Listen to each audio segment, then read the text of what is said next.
There was a time when America believed the future could be built from steel and gasoline. The 1950s were bright, loud, and full of motion. The hum of factories, the laughter on suburban streets, the promise of highways stretching beyond the horizon. Out of that energy came something bold, something that felt unmistakably American: the Chevrolet Corvette. It wasn't just another car.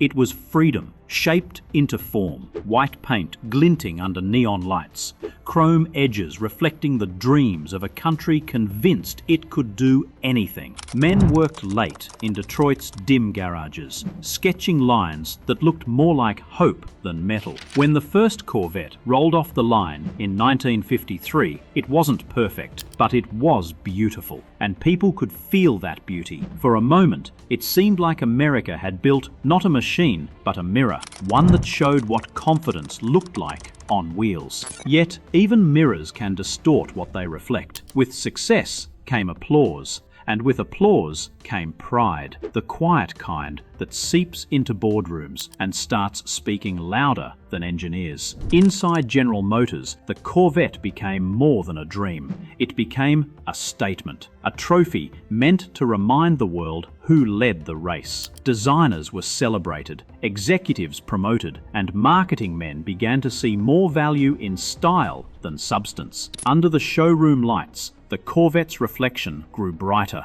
and colder. Behind closed doors, decisions shifted from passion to policy, from art to numbers. The car that was meant to capture America's freedom began to carry its vanity instead. The line between pride and arrogance thinned, almost invisible, but dangerous all the same. Greatness always casts a shadow, and deep within that shadow, something was already beginning to move. He arrived in America with more dreams than luggage. Zora Arkus Duntov, a man with an accent as sharp as his mind, carried with him the dust of racetracks across Europe and the scars of war-torn ambition. Where others saw cars as products, he saw them as living creatures, machines that breathed through pistons and spoke through speed. To Zora, the Corvette wasn't just a sports car. It was a calling, a chance to prove that America could build something that didn't just look fast, but felt alive. He joined Chevrolet in the mid-1950s and immediately began asking the kind of questions corporate men didn't like hearing. Every great story needs a rebel, and Zora was one, an outsider who would soon become the heartbeat of America's most ambitious machine. Zora believed the Corvette could stand shoulder to shoulder with the greats of Europe: Ferrari, Jaguar, Porsche. Not through imitation, but conviction. He rewired its bones, strengthened its frame,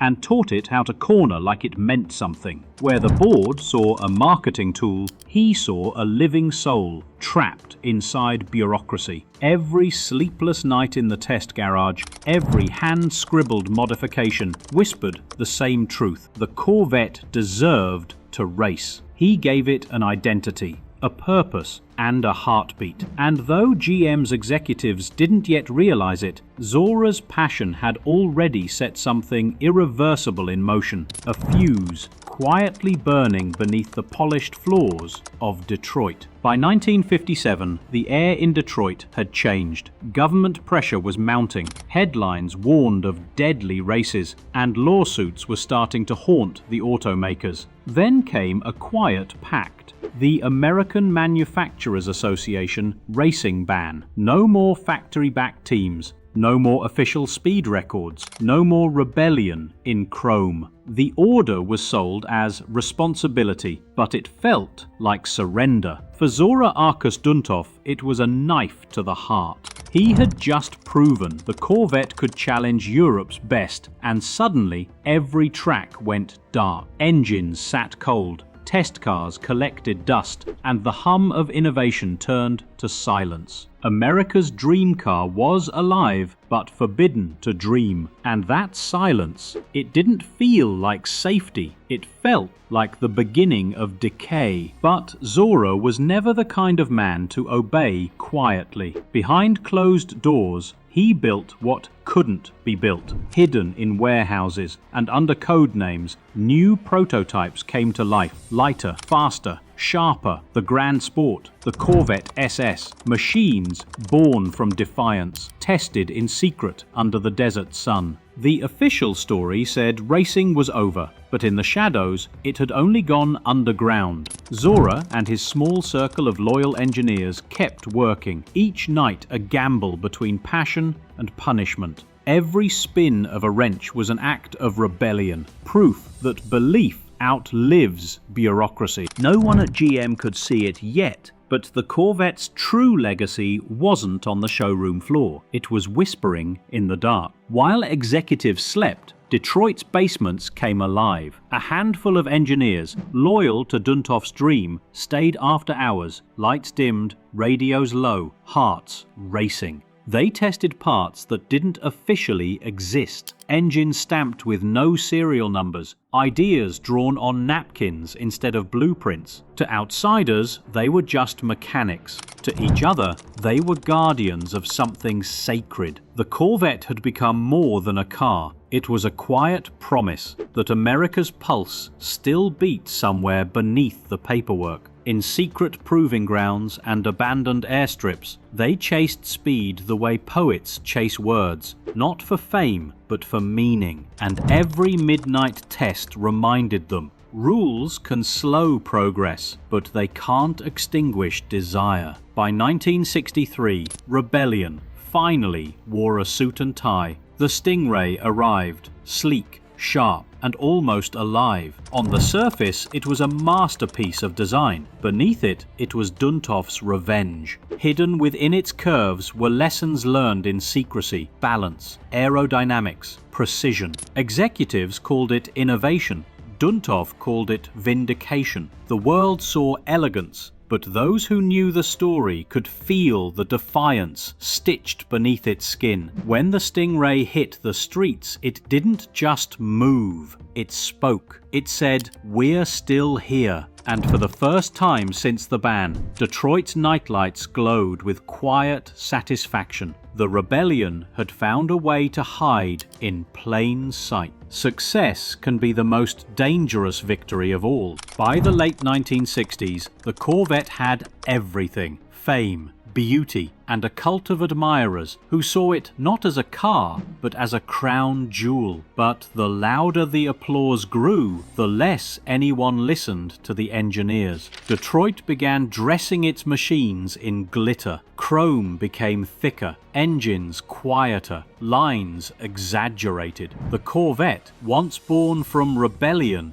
now bowed to fashion. Sales soared, but something invisible started to fade. The honesty, the hunger. What had once been built in garages by dreamers was now polished in boardrooms by marketers. Duntoff watched from the sidelines, heart heavy, as the car he had raised from nothing was paraded like a trophy. America's sports car had become America's ego on wheels. In his final years at GM, Duntoff wrote memos few dared to read. He warned that the Corvette's greatness was built on heart, not image, that the more it tried to please everyone, the faster it would lose itself. But in the haze of profit and praise, his words echoed into silence. The company celebrated anniversaries, special editions, and record sales. But beneath the surface, the car's purpose was unraveling. The Corvette was still powerful, still beautiful, yet somehow hollow. Before his retirement, Zora walked the factory one last time. Engines idled softly. Workers smiled politely, but he could feel it. The soul was slipping away. He had once built a car to chase dreams. Now it was chasing approval, and deep down he knew that kind of race never ends well. The 1970s were a time of change, not the kind anyone expected. The oil crisis, rising emission standards, and government mandates cast long shadows over the Corvette's proud chrome. No longer could the Corvette roar like it once did. No longer could it dominate the highways with that raw V8 aggression. America's dream car was now subject to regulations that couldn't understand it.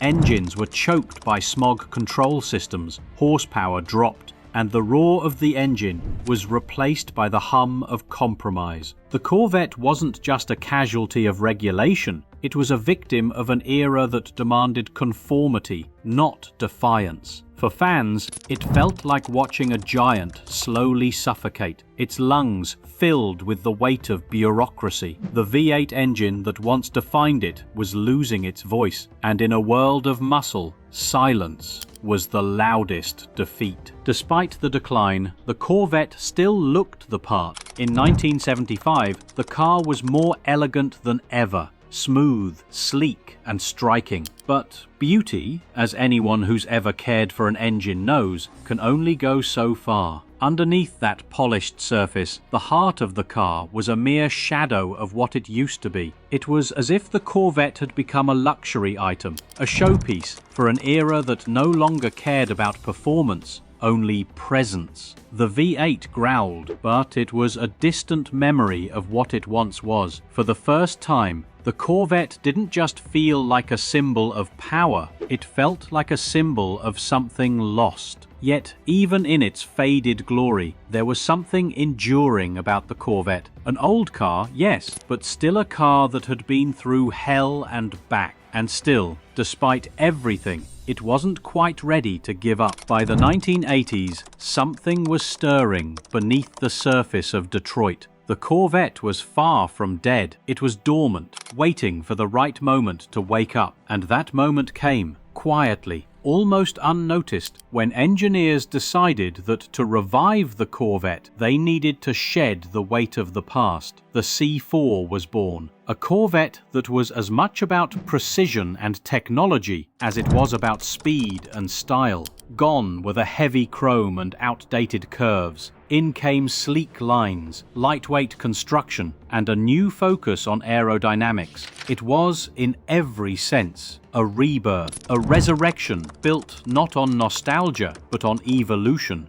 And in the hum of a new engine, there was the quiet echo of Zora Arkus Duntov's dream, a machine that was as alive as its drivers. By the mid-1990s, the Corvette had fully reclaimed its purpose. The C5 Corvette, born from a decade of hard work, was a true return to form. The engine roared back to life, the V8 engine's growl now unmistakable. The Corvette was again a world-class contender, blending American pride with modern technology. But what truly set this generation apart was not just its speed or design. It was the realization that the Corvette had survived its darkest moments because it never stopped evolving. It had learned the most important lesson, that the best cars are those that refuse to stay the same. And so, as the Corvette roared down highways once more, it was not just a car, it was a living legacy, stronger than ever. The Corvette story is more than just about an automobile. It's the story of ambition,